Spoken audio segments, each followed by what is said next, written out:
রাজধানীর কড়াইলের বউবাজার বস্তিতে ভয়াবহ আগুন। ফায়ার সার্ভিসের 7টি ইউনিটের চেষ্টায় প্রায় 1 ঘন্টা পরে নিয়ন্ত্রণে এসেছে। সেখানে আমাদের সহকর্মী তানফির মৌসুম আছেন। একটু দেখে আসতে চাই এখনকার কি অবস্থা। যেহেতু আগুন নিয়ন্ত্রণে এসেছে তানফির, দর্শকদের জানাচ্ছিলাম ক্ষয়ক্ষতি কেমন চোখে পড়লো, এবং এখন তো আসলে শীতকাল চলছে, যারা ভুক্তভোগী আছেন তারা আসলে তাদের রাত কিভাবে পার করবেন? বৃষ্টি ক্ষয়ক্ষতির আসলে এখানে অনেক বলার মতোই ক্ষয়ক্ষতি হয়েছে এবং দেখা যায় যে প্রায়শই এখানে অগ্নিকাণ্ডের ঘটনা ঘটে এবং প্রচুর পরিমাণে ক্ষয়ক্ষতি হয়। এবারও আসলে তার ব্যতিক্রম ঘটেনি। এবারও আমরা দেখতে পেয়েছি যে আসলে ঠিক কী পরিমাণে ক্ষয়ক্ষতি হয়েছে। আগুন নিয়ন্ত্রণে আসলেও আমরা একটু দেখাতে চাই আসলে যে এখন ঠিক কী অবস্থা।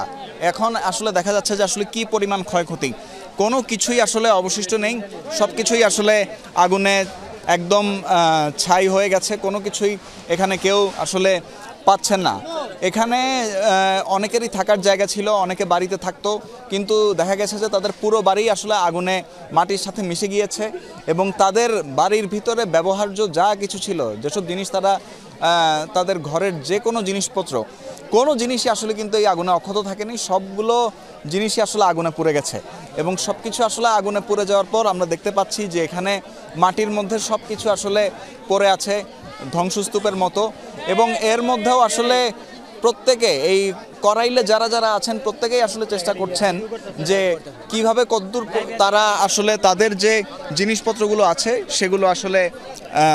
সেগুলো তারা উদ্ধার করে নিয়ে আসতে পারেন।